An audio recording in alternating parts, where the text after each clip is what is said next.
Hello from the members of First United Methodist Church in Royse City. Thank you for listening to this podcast. We hope you find it meaningful and relevant. You're invited to join us for worship anytime, and you can learn more about our worship options, location, and small group opportunities by visiting our website, fumcroysecity.org. May God bless you as you listen to His Word proclaimed. This morning, we are blessed to, and when you get a phone call from a pastor who says he has the flu, you wonder who's going to be speaking on Sunday morning, and I'm very glad to say this morning Charlie Carroll will be bringing us a message. So, Charlie, thank you for being a part of both of our worship services this morning, and thank you for leading our word. Thank you, Charlie. Hey, y'all. Excuse me. You know, I'm in first service, okay? And I love my praise band. I mean, I do. I love my praise band. They're wonderful. But wow. Hey, you guys do well. Thank y'all so much. That was really you know, it is that I, Lord. First time I heard that was like 1973 or something like that. I took a group of high school athletes to, where was it? Denver, Colorado, the Air Force Academy. We had, and that was our song. That was a deal then. And to hear y'all do that, that was cool. Hey, I'm Charlie Carroll, and you know, I don't know you guys much. There are a bunch of you. I go to first service. My family and I do. A long-time member of this church. We've been coming here since 1985, 86, something like that. And it's a pleasure to be here this morning. I want to welcome the Scouts. Hey, I appreciate you guys coming in, and I have a great admiration and appreciation for what you guys do and your adult leaders. They do a great job, and I appreciate you guys do the volunteer work that you do and help us out, help them out, and all the things that you do. It's really good. I had a little deal first session. I paid a little homage to Michael Bailey. When I first came here in 1985, I was a head football coach here, and I came in, and it's my first head job. I'd been an assistant coach for a long time. It's the first time I'd been head coach, and you know, and I had all these plans and ideas about what I was going to do, but when I got here, none of them were working, and I just didn't know what to do. I was in a mess. I trying to get things organized and everything like this, and trying to get our practices organized, and coaching kids and getting all the stuff together. And this young man walks up to me and says, "Hi, Coach Carroll. My name's Michael Bailey, and I'm your equipment manager, and I'm going to put everything where it needs to be, and I'll have it where you need it, when you need it, exactly the way you need it, and you don't have to worry about anything else." And for 3 years, it was exactly like that. He did an amazing job, and then he left, and I was up the creek again. I didn't. And then Michael went on and joined the Army and served our country, and now he's a police officer, and I tell you what, you can be proud of your dad. If there's anyone who epitomizes the idea of serve and protect, it's Officer Bailey. He's an amazing young man, and I appreciate everything he's done. So I'm sitting at the house Friday afternoons, 1 o'clock, all right, and get a phone call. And I'm sitting there trying to figure out exactly what excuse I can come up with for not having come to church today. I had already made some plans about some other things I wanted to do, and I just, one of those days, how it gets you sometimes, you just don't feel like you want to come to church, and, you got a good movie to watch or something. So I was just looking at something else I could do, and the phone rings, I look at the caller ID, and it's Pastor Chris. So I answer the phone, and I'm going to tell you the phone conversation, verbatim, all right? This is what transpired. Pastor Chris, what's going on? He said, "Hey, Charlie, how you doing?" I said, "Well, I'm doing all right. How about you?" "Not so good. I'm pretty sick." "Really?" "Yeah, I got the flu." "Oh, man, that's a bummer. That's too bad." Says, "Yeah." I says, "Listen," and I'm pretty sure this is going to kind of continue on through the weekend, and I'm really kind of worried about Sunday. I don't think I'm going to be able to make it. And, hey, listen, I need you to help out a little bit. I go, "Yeah?" And he says, yeah, if you would. Says, I got together with the staff, and, we were trying to think of somebody that could give the message. And, I was just wondering, Charlie, if maybe you could. And, I just jumped right in because, man, I never met a microphone I didn't like. And, man, it's, sounded like a pretty good deal to me. I hadn't been able to talk to a group of people that was a captive audience in a long time. So it's pretty cool. And I say, well, yeah, hey, I'd be honored, Pastor Chris. I'd be honored. I'd love to talk to the people. And Chris kind of hesitates, and he goes, oh, well, gee, well, yeah, I guess that'll work. And it's about that time I realized what he was looking for was for me to recommend somebody that might come in and speak. But he had already committed, and he said, yeah, we can do that. You don't mind? I said, no, not at all. And so here I am. And I apologize to you. I really do. Right off the bat, I'm just going to tell you, I'm sorry. Because you could have had, in this church, we have biblical scholars. I've done this a time or two, and it's intimidating. It's tough standing up here trying to talk to you people about God when, you got people that sit there with 14 Bibles sitting in their lap. And while you're talking, every time you say something, they open it up, go looking at this and say, oh, no. And then they shake their head going, what are you talking about? So, it's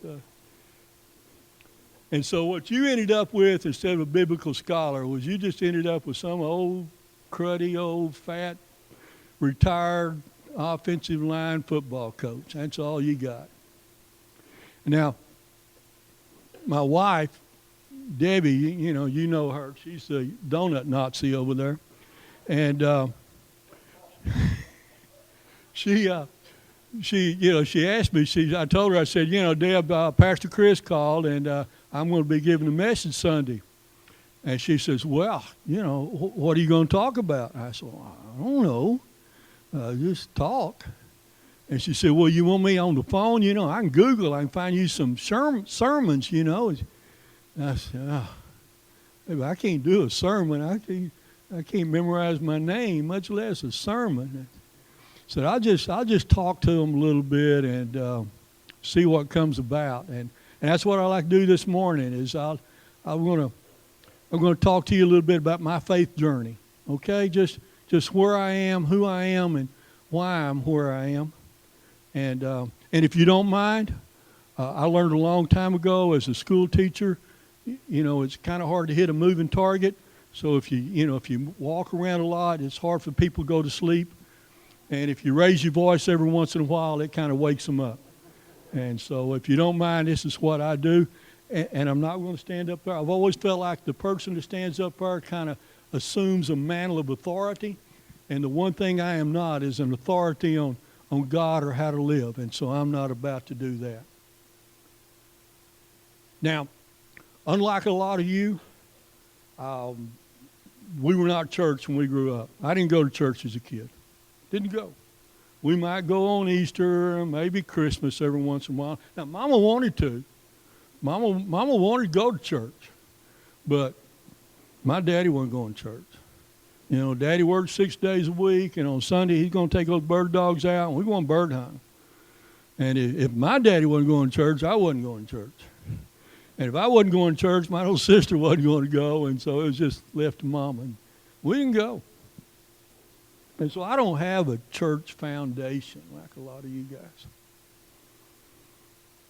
So we kind of fast forward a little bit, and I got a job. I got my first coaching job in a place called Plainview, Texas. And so I go to Plainview, and it's long, long way. I grew up north of Fort Worth, a little place called Eagle Mountain, Saginaw, Boswell area. And so it's a long way out to Plainview, and I head out there, and I don't know anybody. It's the first time into doing something like that. And so the head coach is a guy named Bill Davis. Wonderful man. Great coach. Just a good human being. And Coach Davis would invite the coaches over to his house on Sunday afternoon and try to build a little team unity and all that kind of stuff. And we're sitting around talking and drinking Dr. Peppers, and, you know, we're good coaches, okay? And so we're sitting there drinking those Dr. Peppers, and coaches doing what coaches do best. We're telling lots of lies to each other. And Coach says, Coach Davis is expounding on his philosophy of life and his philosophy of coaching. And so after a little while, I asked him, I said, Coach Davis, I said, I'm going to be a football coach forever. I said, I'm going to be a head football coach someday. I said, what clue can you give me? What are some tips that you can give me, you know, so I don't ever get fired? I don't want to get fired. What can I do? And he says, well, he said, Charlie says, I tell you what, first thing you need to do is when you get to be a head coach and you move into a town, the first thing you got to do is you got to find out where the superintendent goes to church. And I kind of looked at him. I said, where the superintendent goes to church? And he said, yeah. I said, it's awful hard to fire the guy that sits in the pew in front of you every Sunday morning. So if you'll just go to church with him, you might be able to stick around a little while. So, you know, I thought about that, and kind of came to me a little bit later on. So we kind of fast forward a little bit, and I go to the Army for a couple of years. I coached Plainview 1 year, went to the Army for a couple of years. And when I was in the Army, I you know, especially in basic training, and, you know, any of you guys been in the Army? You know, basic training, we went to church. So I'd do anything to get out of that barracks. I mean anything to get out of that barracks. I'll even go to church. You know, I'll sit and listen to somebody talk to me for 30 minutes besides that drill sergeant, I'll promise you. But that was it. It didn't go, you know, once I got out of basic, we didn't go. In the Army for 2 years, and I got a job at Lufkin Middle School. I was the head football coach, head football 9th grade coach at Lufkin Middle School. And it's at Lufkin Middle School. I met the most wonderful young lady. I met the most beautiful woman I've ever met. She was breathtaking. Stole my heart. Stole my heart. She wouldn't have anything to do with me, and I married Debbie instead. And and if I want her to know I said that, I'll tell her, okay?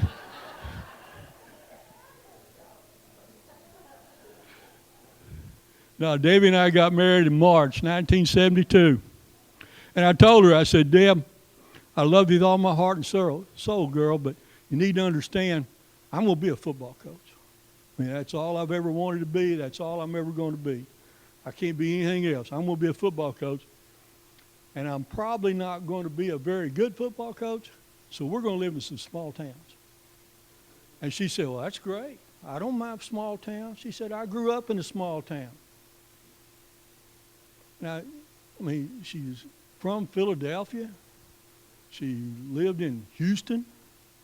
I mean, she was in Corpus Christi.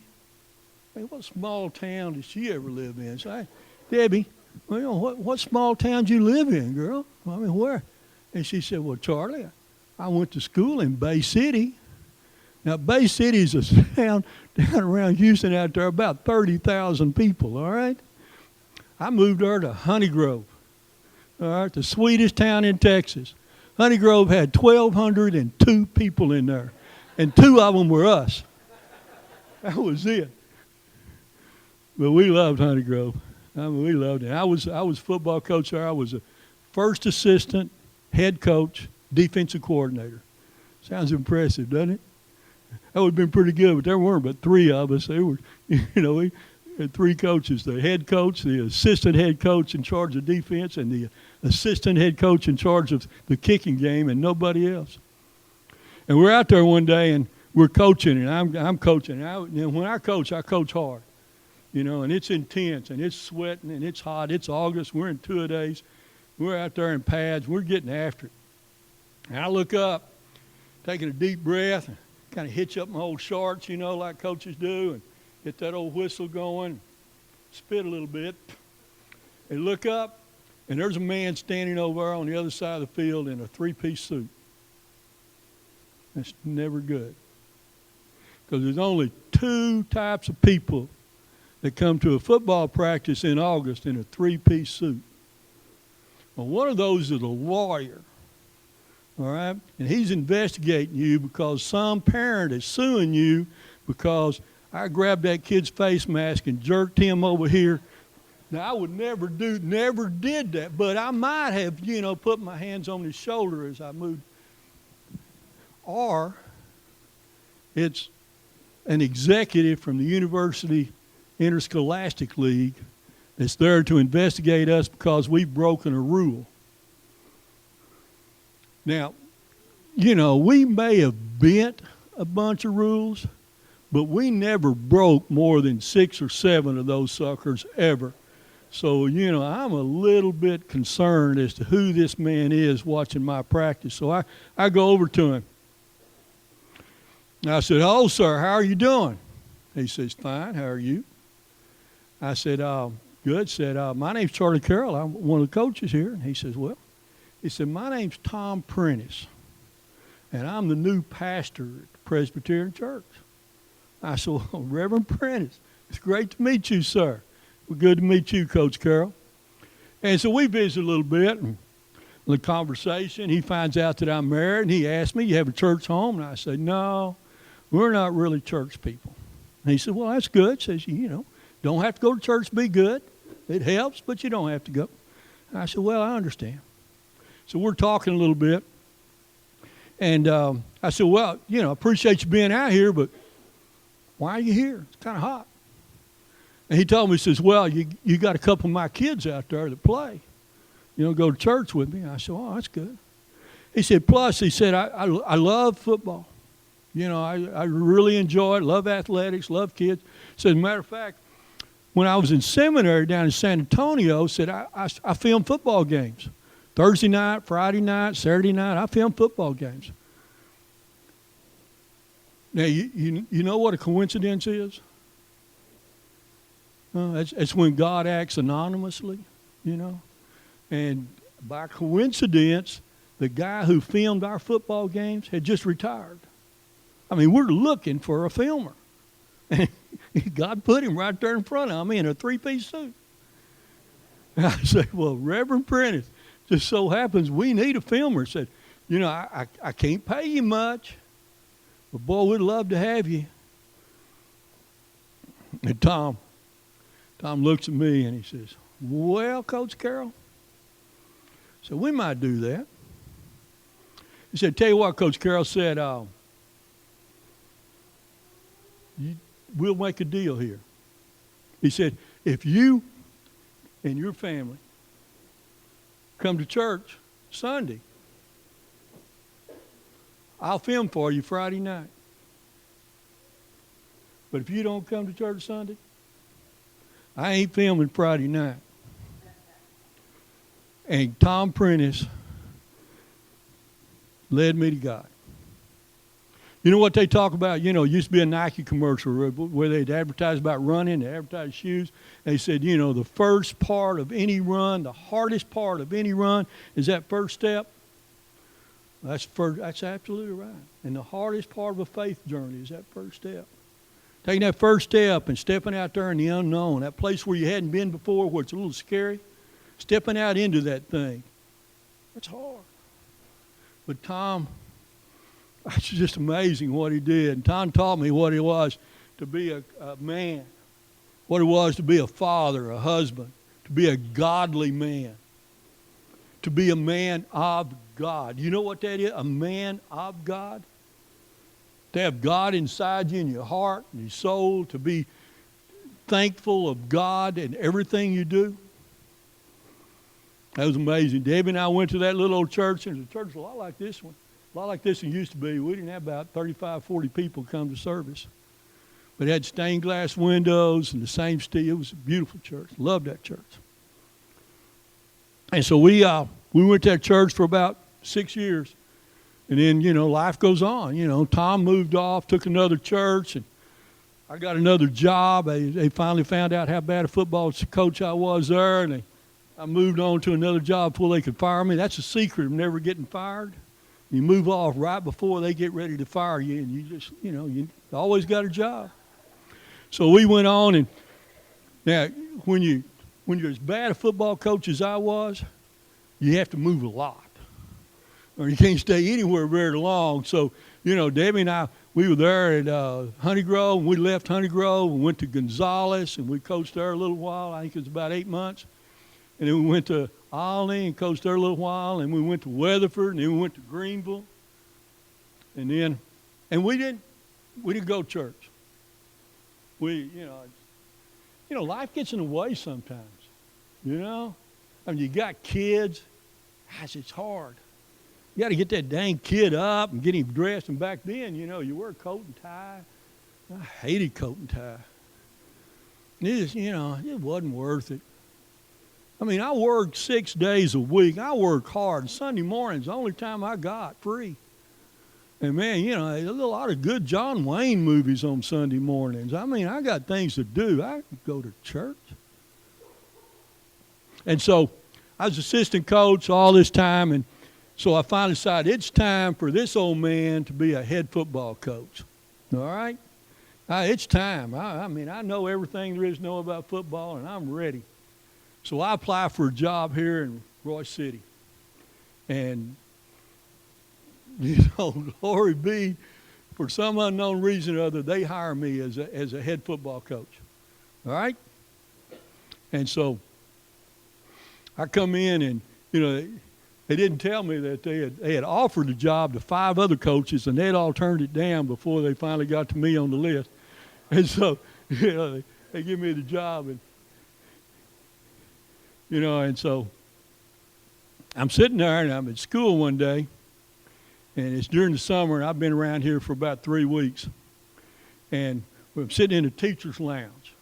And in the teacher's lounge there's a couple teachers' aides and a couple teachers, and we're all sitting there, and they're talking. And one of these ladies, who's a teacher's aide, gets to talking about church and, what they were doing at church and all this kind of stuff, all right? And all of a sudden, I thought back what Coach Davis had said, First thing you got to do, Charlie, you're a head football coach, find out where that superintendent goes to church.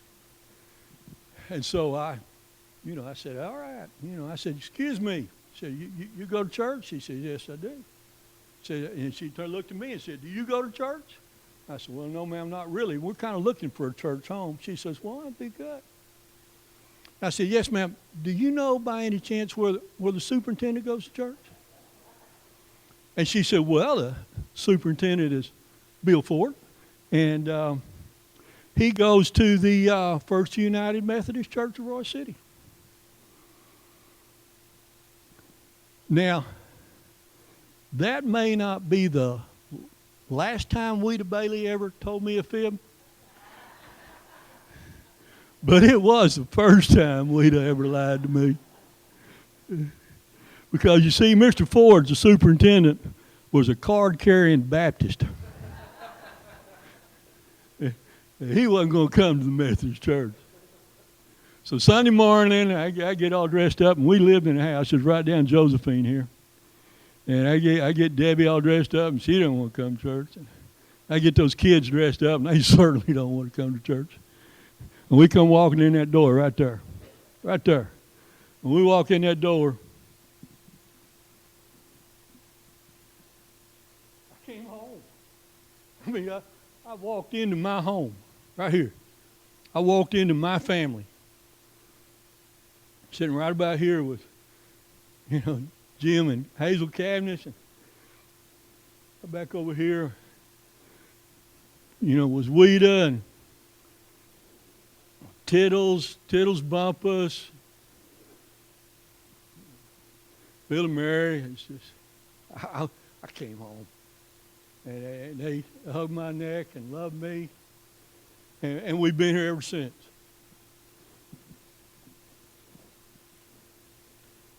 Now, there are times I didn't come to church. Sometimes you just wake up Sunday morning and just don't feel like it. I mean, Lord have mercy. I've been to church 6 times in a row. What's one time? I can miss today. I've got 6 check marks on my calendar. God has given me 6 pluses. I'm good for one day, right? I can skip one day. And so, hey, and next Sunday, I hurt my back, and I'm good. And the third Sunday, well, I hadn't been there in 2 weeks now. I've kind of forgotten about it. And by the fourth Sunday gets there, I don't want to feel guilty. They'll all make fun of me for not being there. And before long, it's 3 months, and I haven't been to church.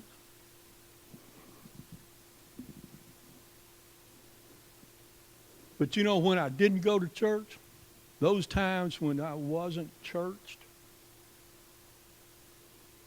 there was an emptiness. I don't know, it's just there's something wrong. There's something missing in my life when I'm not here. There's a hole in the middle of my heart when I don't come to church. And nature abhors a hole. Will not allow a vacuum to take place. Nature is going to fill it up with something. I mean, when you get a hole inside you, you're going to fill it up. And you're going to find something. You're going to find your shovel, and you're going to dig in that dirt, and you're going to fill that hole up. Now, I don't know what you're going to put in there. Now, some people it's drugs. Some people it's alcohol. Some people it's sex. I don't know. Now, I was a good person. I didn't go into that kind of stuff. I didn't. But I filled my hole in my family. I did. I love my family, and I spent more time with them, and I filled my hole with work. I love my work. Golly, I enjoyed teaching. It was good being a teacher. I love coaching. Golly, I'd have paid those people to let me coach, and there were some of the people around here who said I should have. I mean, it was fun. I had a great time. And I'd try to feel that hope, but it was still something missing. Something was wrong. Something wasn't right. And until you feel that hope, because everything else is going to fail you. Your friends are going to fail you. Drugs will fail you because you can't ever get enough of them. You always got to have some more. Booze won't take care of it. You got to have more booze. You say, how much is enough? You just got to keep more of it. It's going to fail you. Friends, family fails you. Your work, God never fails you. Never. People tell me, I just couldn't see God, couldn't feel God. It's not His fault you didn't see Him. He's there. He's always here.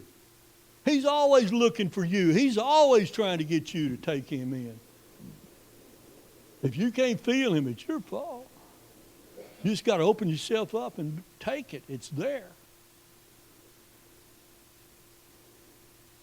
I spent 35 years coaching football.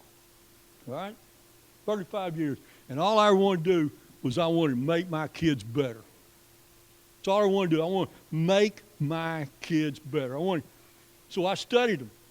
I studied football. I studied volleyball, basketball, track, tennis, golf, everything I could think of, trying to figure out what is it that makes one football player a good football player and the other guy just mediocre. What's the difference? What is it? Now, hey, first thing out of the box is athletic ability, right? I mean, if you're not a good athlete, you're not going to be a real good athlete. That's just simple, all right? And there's some people, God gave some people tremendous ability, and He gave the rest of us crap, all right? I mean, He just did. It's what God did to us, okay? But, I wanted to take the kid who wasn't real good, and I wanted to make him better, and I wanted to see what it was. And I found there was one thing that I could teach a kid that would make him better. One thing. All right? And you'd never guess. It's his stance. Because you watch a football player, a linebacker, right here, right there. His feet, shoulder width apart, knees over the feet, Go out over the toes. Don't go way out. Don't go way in. Out over the toes. Butt down. Eyes up. Chest up. Hands in front. Right there. How's an infielder get ready for the ball? Right here. How's a basketball player playing defense? How does he get ready? Right here. How does a volleyball player get ready to receive a serve? Right here. How does a tennis player get ready to receive a serve? He's here. Even a stinking golfer, the least athletic thing of all, he's right here. That's where they get. And there's a reason for that, because you got to have a base. You got to have something to stand on. You got to have balance. You got to be able to make that first. If you can't make that first step, you're not ever going to be any good. You got to make that first step, because you got to react here. And you can't take a big step. You can't overstride, because now you're overextending. As the ball comes, you can't get to it.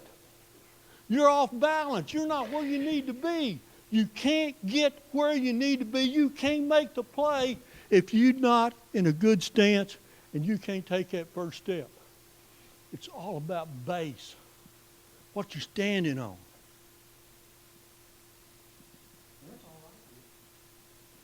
What's your base? What's your foundation? What are you standing on? What are you relying on that's going to make you better? If you built that house on sand, it's going to fail. God said Peter was a rock, and on this rock I'll build my church. And there you are, because that's your stance. That's your base. That's where you are. And when you're here, you're okay. And when God sends life at you, and that life comes up and hits you right in the face, and hits you right in the stinking mouth, and he hits you with everything you got, you can stand there. And he may knock you back, but you know that when you fall back, you still got your stance. And he may knock you back again, and when you take that backward step, you're still in stance, and you're still balanced, and you're still where you need to be. And when he knocks you flat on your butt, you jump up again, because you know where that base is, and you know where that stance is, and you know where you need to be, and you can get there, because you know that God is right there with you, and your base, your stance is God, and you're where you need to be. And life can't beat you down. It can't. You can get up every stinking time. There'll be times you think you can't. And I've been so fortunate in my life. You know, there haven't been a lot of bad things. Some of you guys have been in some situations, you know, where it's just horrific. But if God is with you, you can crawl back up out of that hole, and you can climb back up on that base, and you can get that stance, and you can take him on one more time. When I first started with Tom Prentice, Tom made us do a deal where we sat down and we wrote a list of words that we wanted to describe us. He talked about them being roles. What's your role in life? We all have different roles. You know, you're a father, you're a lawyer, you're a teacher, you're a husband. What are your roles in life? What is it that you want? When you die, what is it you want said about you? What is it you want there? And we set those things down, and periodically through my life, what I've done is I've gone back and looked at that list, and I've revised it. And number one on my list has always been, I'm a father. I love my kids. I love my children. I'm a father. I apologize to my wife all the time, but she comes in number two. I'm sorry. I'm a husband. Always have been, always will be. I am dedicated, committed to being a husband. Not a real good one, but I'm a husband. And here lately I've become a grandfather, and that's top on my list. And those of you who come to first service, you know how I feel about my 3 grandkids that sit right there with me. Now, when that list is finally made, I'm hoping that Christian is right in there close. I wish it were number one, and there are times in my life when I strive to make it number one, but it's never made it there. But it doesn't mean I quit trying. I believe in my base, and I believe that God will fill that hole within me. Thank y'all very much. I apologize for talking so long, but sometimes I get carried away.